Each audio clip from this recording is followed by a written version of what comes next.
vous avez parlé du système scolaire en Allemagne. Oui. Et en France, et tout particulièrement l'enseignement supérieur. Oui.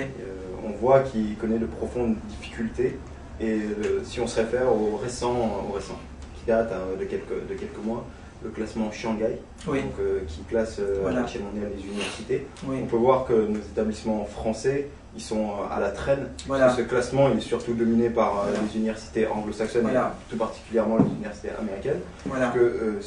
On voit que la première université française, elle arrive qu'à la 40e place, qui est Paris 11, suivie ensuite de l'université Pierre et Marie Curie. Voilà. Et si on regarde l'école normale supérieure de la rue d'Ulm, elle se trouve à la 69e. Petite aussi, oui, parce qu'il y a un problème de taille également. Hein. Oui, donc c'est pour ça que là, je reviendrai un petit peu plus loin de ça, oui. sur le critère de C'est taille. ça. Souvent, ce classement, il est contesté, et notamment les critères retenus pour l'établir.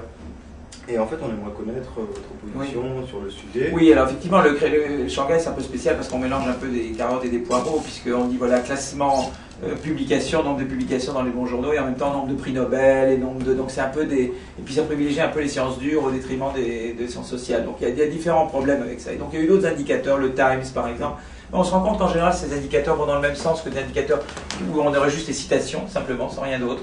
Ou bien on aurait les brevets, ou bien la contribution à la croissance. Donc il y a des différents indices et elles vont tous dans le même sens. Donc à partir du moment où c'est le cas, on se dit, bon, bah, finalement, c'est un indice très imparfait, mais grosso modo, il vous donne une bonne idée quand même des choses.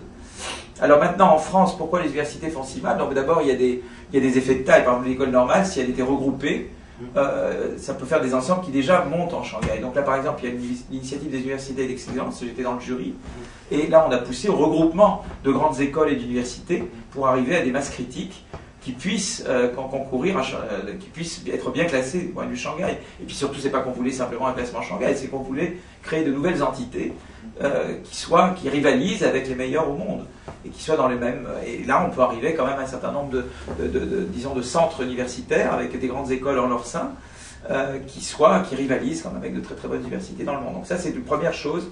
Mais la deuxième chose, c'est qu'effectivement, il faut dépenser plus dans l'éducation supérieure qu'on ne le faisait avant. Et il faut avoir des bonnes gouvernances d'université.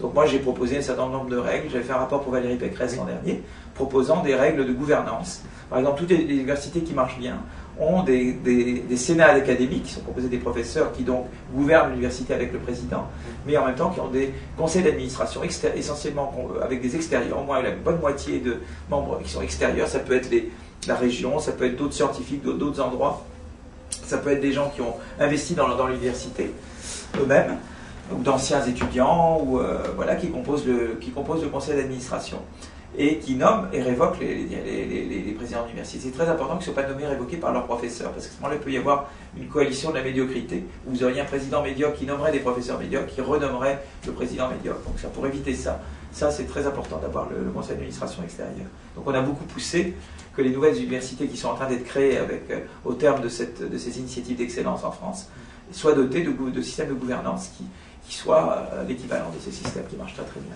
Et justement, la taille qui serait taille définie comme un critère décisif pour la réussite des universités, oui. Eh bien c'est un propos que l'on retrouve dans la bouche de Nicolas Sarkozy qui demandait pour une plus grande visibilité internationale de nos établissements. Oui, là, il a raison. Et on peut penser... Ce qu'il a fait là-dessus est très bien. Moi, je pense que j'aurais pas fait tout ce qu'il a fait comme il l'a fait, mais je pense que les initiatives du gouvernement en matière d'université, alors la LRU, il y a des côtés auxquels je suis pas moins d'accord, mais je pense que pousser pour la constitution de masses critiques et d'universités, je pense que ça, c'est une bonne initiative. Mais dans le rapport que vous avez remis à Valérie Pécresse, donc le 26 janvier 2010, je vous cite, oui. Vous écrivez que les 10 premières universités au classement de Shanghai regroupent en moyenne 17 000 étudiants. Oui. L'université Harvard, vous enseignez, a environ 23 000 étudiants. Oui, il y en a qui ont 100 000 ici. Si on pense à la fusion de l'université Aix-Marseille, ça va atteindre 70 000 étudiants. Donc on voit bien que c'est 3 fois plus que l'université d'Harvard. Et pourtant l'université d'Harvard... oui, mais c'est pas le nombre d'étudiants qui détermine, c'est pas juste c'est surtout la qualité, les moyens qui sont à disposition de... Donc c'est sûr qu'il y aura des universités en France qui auront plus d'étudiants, mais il y aura des périmètres d'excellence à l'intérieur. L'autonomie dont vous venez d'évoquer, ça fait partie des 3 leviers majeurs que vous soulignez dans ce même rapport remis à Valérie Pécresse. Les moyens, l'autonomie et la concurrence. Voilà. La concurrence, parce que vous... Ou la flexibilité ou la concurrence. Vous parliez de l'autonomie, moyens et l'incitation. Oui, l'incitation. L'incitation, c'est en fait de dire, voilà, par exemple, les brevets, par exemple, l'Agence pour la recherche, c'est-à-dire que les universités se font la concurrence pour obtenir des financements par projet ou par plan. Donc ça, c'est d'avoir des choses comme ça, c'est très bien d'avoir par exemple l'ANR, c'est important, ou d'avoir des... Donc c'est important que les universités aient des moyens, qu'elles soient autonomes, qu'elles gèrent leur budget, leur politique de ressources humaines, leur programme, et qu'en même temps, il y ait de la concurrence pour avoir, entre elles, pour obtenir des bourses, en fait. Les bourses, les moyens, c'est des moyens par l'Agence européenne de la recherche, par l'Agence nationale de la recherche, etc. Et la combinaison des 3, effectivement, marche très bien. Vous parlez de l'autonomie, et pourtant, le 23 août 2011, dans son rapport « Faire réussir nos étudiants, faire progresser la France, proposition pour un sursaut vers la société de connaissances », le groupe de réflexion Terra Nova remet en cause la loi relative à la liberté aux responsabilités des universités en disant, je cite, qu'elle n'a pas fait l'objet d'un débat à la hauteur de ses enjeux et s'est avérée incapable de sortir l'université et le système global de ses difficultés chroniques. Oui, bah je pense de toute façon il faut du temps pour appliquer une... Bon, moi de toute façon je ne vais pas défendre la LRU ici, hein. Je n'ai pas... Moi ce que j'ai participé, j'ai fait ce rapport pour Valérie Pécresse et j'ai participé au jury d'excellence pour sélectionner quelques grandes universités. Je pense que là, la transformation a été énorme.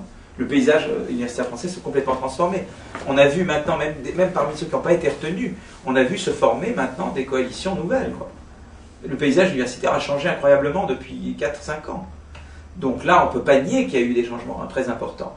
Maintenant, une partie, avant que ça donne des résultats, il faut du temps, évidemment.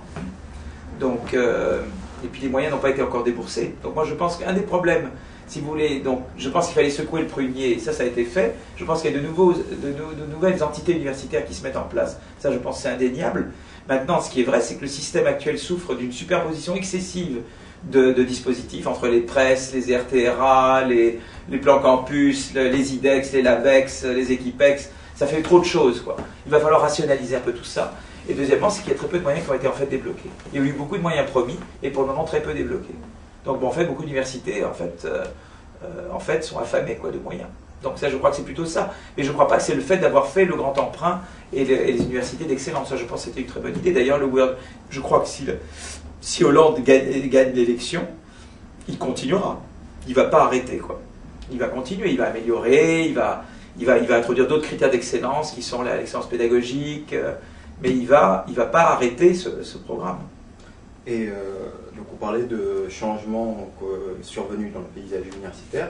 Et pour aller encore plus loin dans ce changement, ce même groupe de réflexion Terra Nova, qui on le sait est plutôt proche du Parti Socialiste et de la gauche en général, fait la proposition suivante, qui est le rapprochement entre des universités et des grandes écoles, en réduisant dès la rentrée 2012 et d'ici la rentrée 2017, je cite, de 33% donc le nombre de places en classe préparatoire et de 50% les places au concours des grandes écoles. Est-ce que vous y êtes favorable? Oui, je ne le ferai pas de cette manière-là. Je pense que là où ils ont raison, c'est qu'il faut rapprocher les grandes écoles des universités, mais je ne pense pas qu'il faut le décréter de cette façon-là. Je pense que la manière de le faire, c'est que d'abord, il faut que les grandes écoles entrent dans des ensembles universitaires, ce que nous avons poussé, donc avec cette initiative d'excellence, par exemple, Polytechnique rentre dans l'ensemble Saclay, l'école normale supérieure de Ulm est à PSL, est un noyau de PSL, Cachan rentre dans Saclay également, Lyon, l'école normale de Lyon pilote tout le projet lyonnais, en fait, Lyon-Saint-Étienne. Donc les écoles, les grandes écoles sont en train de se mettre, centrales, pareil, etc., se mettre dans des ensembles universitaires. Donc la première chose, c'est qu'ils fassent partie et qu'ils deviennent, et qu'après ils acceptent la tutelle de l'université. Donc ça va être une révolution déjà. Les classes préparatoires, je ne pense pas qu'il faille fermer les classes qui existent dans les lycées. Je pense que elles marchent très bien. Je pense pas. Je crois qu'il faut niveler par le haut et jamais par le bas. Donc ce qui marche bien, il faut le garder, mais il faut que ce qui marche bien s'insère dans le reste. Donc par exemple, il y en a qui ont proposé, par exemple l'école normale PSL, Paris Sciences Lettres, il fait partie de l'école normale, ont proposé que les classes préparatoires de Henri IV et de Louis le Grand soient intégrées à PSL. Donc ils visent une intégration de leur classe préparatoire à PSL. Donc ça, c'est une première chose. Alors ensuite, il y a d'autres propositions qui est de créer des classes préparatoires dans ces universités. Vous voyez? Donc là, ça serait un autre pas. Mais c'est pas qu'on supprime les classes préparatoires existantes. On les insère, on en développe d'autres. Et c'est comme le CNRS, on ne supprime pas le CNRS, mais on va plus en plus, le CNRS va jouer pour soutenir ces ensembles universitaires, pour faire que de plus en plus les chercheurs puissent donner des cours également. Et c'est de cette manière-là que petit à petit, on va rapprocher recherche et enseignement, CNRS et universités, grandes écoles et universités, mais le faire ça doucement. L'enjeu aussi de ce rapprochement entre université et grande école, c'est aussi de la démocratisation. Alors après, on peut décider, absolument, dans ce même mouvement, on peut décider, moi je pense que c'est une très bonne idée, que les grandes écoles recrutent davantage. Et est-ce que vous pensez vraiment qu'à long terme, cela va résorber les inégalités justement d'accès aux établissements les plus prestigieux? Ça peut contribuer, je pense que ça contribue à réduire, ça rendra plus de gens auront accès aux enseignements qui sont dispensés par les grandes écoles. Je pense que ça contribuera, oui. Il y aura moins ce fossé qu'il y a entre ceux qui ont fait les grandes écoles et ceux qui ne l'ont pas faites.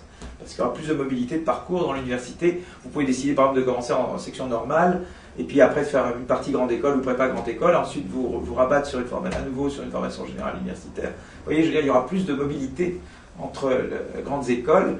Après tout, dans Harvard, il y a des écoles. Il y a une école qui s'appelle la Kennedy School pour l'économie publique. Vous avez une école de business, mais ces écoles sont insérées à l'intérieur d'Harvard. Et il y a des programmes joints. Il y a des gens qui sont à la fois à la business school et qui en même temps sont dans des départements du Faculty of Art and Science. Et donc l'idée, ce serait d'arriver à ce que les écoles se fondent dans ces ensembles-là, un peu de la manière. Et pour faire un petit bilan, en fait, pour vous, Philippe Aghion, à quoi on pourrait juger l'excellence universitaire? Est-ce que ça pourrait être à des frais oui, il y a plusieurs mesures. Je pense qu'il y a plusieurs mesures d'excellence. Il y a une mesure qui est l'excellence en recherche. Donc ça, il y a des classements, il y a différentes mesures, les classements Shanghai, ou les publications, ou les brevets. Donc ça, je pense que ça, c'est une mesure qui est l'excellence recherche. Et puis, il y a l'autre partie qui est l'excellence en matière d'insertion professionnelle. Est-ce qu'on arrive à insérer les étudiants? Est-ce qu'ils sont donc le taux d'emploi des étudiants? Et puis, deux, leur degré de satisfaction, puisqu'il y a des surveys maintenant, des enquêtes sur la satisfaction des étudiants une fois qu'ils sont sur le marché du travail. Et est-ce que vous pensez que les frais de scolarité peuvent constituer un critère Faire très attention avec les frais de scolarité. Moi, je n'ai pas voulu rentrer là-dedans, parce que je sais que ça avait été très... Bon, qu'il faille à un moment donné peut-être les augmenter plus tard, il faudra voir. Mais je pense que ça ne peut se faire que s'il y a vraiment des possibilités d'endettement, c'est-à-dire que si les étudiants peuvent emprunter. Il faut faire très attention à ça, parce que ça peut avoir des effets néfastes. Alors effectivement, un effet vertueux, c'est que les gens étudient plus sérieusement, parce qu'ils savent qu'on paye pour ça. Donc ils font moins. Donc ça, mais l'effet négatif, c'est que les plus démunis, qui n'ont pas accès au marché du crédit, peuvent être très pénalisés. Et justement, sur ce point, on pourrait faire une comparaison entre les États-Unis et la France, où justement le recours à ces prêts pour financer des études. Oui, mais le marché du crédit n'est pas le même. Le marché du crédit n'est pas le même. Mais quand vous voyez des établissements français, je prends l'exemple d'HEC, ou même de Sciences Po, où les frais de scolarité en premier cycle, et le maximum, ça peut atteindre 9 000 et quelques euros. Et qu'en master, il s'élève à plus de 10 000 euros. Et quand on sait que le recours aux emprunts est moins fréquent chez les étudiants français, c'est ça le problème. C'est pour ça que c'est ça le problème de mettre des frais d'inscription élevés quand vous avez des marchés de crédit qui sont très imparfaits. Ça, c'est un problème. Il y aurait une autre solution, ce serait que l'université prête et que vous remboursez en fonction de vos salaires futurs. Mais là, il y a quand même un aspect quand même très incitatif, parce qu'on incite les gens à choisir des métiers mal payés, puisque sinon ils doivent rembourser. Donc ça peut créer des incitations perverses. Mais quelque part, donc, des frais de scolarité élevés, c'est aussi une façon d'inciter des professeurs de renommée internationale à venir dans les établissements en question, puisqu'il faut pouvoir les financer, ces professeurs de renommée internationale. Ça dépend, parce qu'il y a des pays qui font ça par l'impôt. On peut faire ça par l'impôt aussi. Mais pourquoi en France, il y a une petite réticence justement aux frais universitaires? Oui. Parce qu'on a peur que ça crée des inégalités, encore plus d'inégalités. C'est un peu ça aussi la crainte. Et comme on n'emprunte pas facilement pour financer les études, la crainte c'est que alors maintenant on peut faire des systèmes de bourse où en fonction du revenu des parents, etc. Mais en même temps les étudiants revendiquent une autonomie par rapport à leurs parents. Vous comprenez? Donc ça c'est la difficulté, parce qu'une manière ça serait de le faire en conditions de ressources. Mais sous conditions de ressources, ça met quand même ça maintient la dépendance avec les parents, ce qui est un peu embêtant. Et certains veulent pas qu'ils aient cette dépendance. Philippe Aghion, merci beaucoup pour cette interview. Très bien, merci.